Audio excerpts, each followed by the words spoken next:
Hi guys, my name is Matty Green and welcome to my little how-to series on some kettlebell training and some common kettlebell exercises, the swing, the single arm swing, and we're going to do the clean today, clean and the press. Okay, so if you haven't already, the description for the single arm swing and the two-handed swing will be in the notes down below, so go check them out.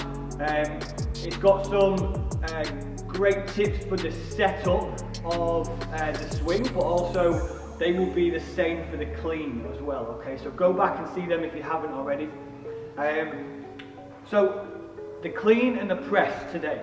All right, now the press is something I often see done as diplomatic as it can be, really badly. Okay, so what many people like to do is they'll press from out here, thinking that the kettlebell is similar to like a dumbbell or a barbell in the way that we press.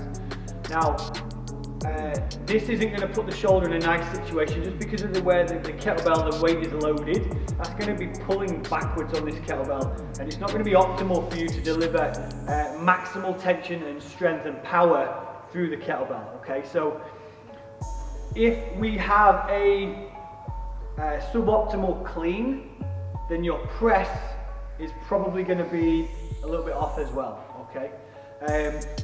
Now the clean, if you're new to it, I would suggest building up and starting on what we call the cheek clean. So it's just both hands. So if I'm going to clean up my right hand, I'll address the kettlebell almost just over the top of it. My other hand is going to be underneath, and it's going to help me lift the kettlebell into place here. Now, like I said, what many people will do is they'll be in this position here and they'll be pushing from there. And even, you know, this is 24 kilos, just pressing. I don't like even trying to demonstrate pressing from that position, let alone actually going through with it. Okay, so where we want is, if you come a little bit closer, what we want to aim is to get the hand, if this is this window here, we're going to aim to get the palm through the kettlebell, and you'll see on my hand we've got the calluses here, we've got what we call the heel of the palm and the what we call the OK position. Okay, that's going to feed through. The handle will be parallel to the calluses. The hand will be wrapped around here. So you see, from that position, it might be a little bit uncomfortable at first, but what this does, it keeps my wrist in a nice neutral position. So you'll see, if I grab the middle of the handle, look at my wrist now.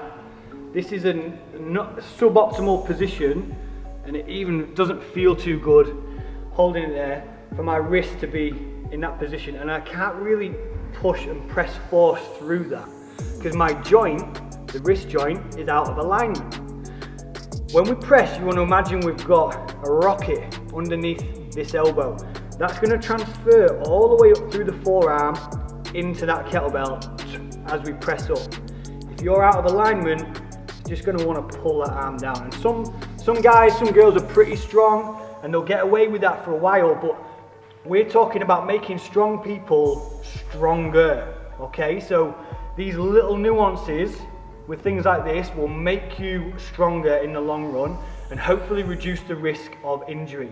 Okay, so we've cleaned the kettlebell, or we've cheek cleaned the kettlebell into place. Now what I'm going to do is I'm going to crush grip the kettlebell. I'm trying to snap this kettlebell in my hand here. I'm bracing tight. Breathe in, brace. I'm pulling my elbow down, which yes, the kettlebell has to travel further, but what this does is it activates the lat. So as I pull down here, my lat is now acting as like a coiled spring. It's getting ready to really help me out. It's creating tension. Pull, press out, good solid lockout. Now because my arm and wrist is in neutral, my joints are stacked on top of each other, they're nice and safe, and I can keep this kettlebell here for quite a long time. Okay, if my wrist was bent backwards, it's going to put out the elbow, it's going to put pressure onto the wrist, Not nice for the shoulder either, okay? So making sure it's a good tight grip, then we pull down back into this rack position. This is the kettlebell rack position, so when we clean, I can get ready to press, or I can front squat from this position, okay? Not from out here. Commonly seen, kettlebells come out here, away from the midline of the body. We don't want that. We want it to be nice and connected in close to the body, okay? So that's a little bit on the press. Again, there's a hell of a lot to it. The clean, same setup as it would be for the single arm swing. As we hinge forward, making sure I'm not twisting or kind of shifting out of alignment for the kettlebell. Now, with the swings, we want to put almost maximum power, maximum effort through the extension of the hips. So the hips come through, it's powerful. Think of using a volume knob, okay? I want to dial my power up, I dial that up to 10. 7, 8, 9, 8 and 9 optimal for the swing, okay? So if you go and max out all the time, you're probably going to tire out. With the clean, we're going to dial down a little bit with the power, okay? We still want the same movement, but we're going to dial down to about a 5 or 6, depending on obviously the weight of the kettlebell. That's going to stop the kettlebell from driving away from me and then me pulling the kettlebell into the body, okay? Because it's not going to be nice for your arm, your shoulder, it's just going to keep banging on, banging everywhere. What we want is the kettlebell staying close to the body and finish in a good rack position, okay? Now, I'll demonstrate in a moment, but like I've said in the other videos, you can go away and try this. You can try any exercise you want to do, but you won't get the same feedback that you would if you had a coach, okay? I highly recommend Strong First coaches. If you go onto their website, strongfirst.com, you can find an instructor near you and they can obviously help you along with your kettlebell journey. Beauty of the internet now, we can send videos to and from each other, so I do train quite a lot of people that way across the world. But in-person training is going to be the best. They're going to have their eyes on you and make sure you're doing everything as sweet as you can be, okay? So with it clean, dialing back on that power, hinge, finish position, nice solid, loose grip, not too tight, loose grip, but the elbows in close to the body. What I'm going to do is cast the kettlebell away, under the groin, back under. One point we see massively on the clean and the snatch is people keeping the chest up, like this.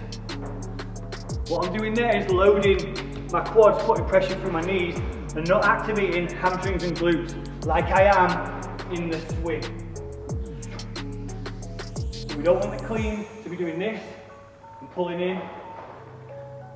Your gaze is going to go exactly the same spot as it would do with a swing. Back under, clean, exactly the same, okay? So, try and clean up the clean, okay? Think of it that way. Make sure you're finishing in a good solid rack position with the kettlebell underneath, almost underneath the chin, slightly over to the side, one side. Not too far where we end up hyperextending the elbow, okay? Not good if we end up finishing there. And not out here where we're pressing from, okay? Must finish here. For your pressing, remember a couple of points, good clean position, lock in tight, pull the elbow down, press after we've crush gripped the kettlebell, then back in, okay? So, try those points. Hope you've enjoyed the video. Go back and see the swing and the single arm swing if you've not already. If you've enjoyed it, give it a thumbs up, comment below what your best kettlebell exercise is, and I'll see you on the next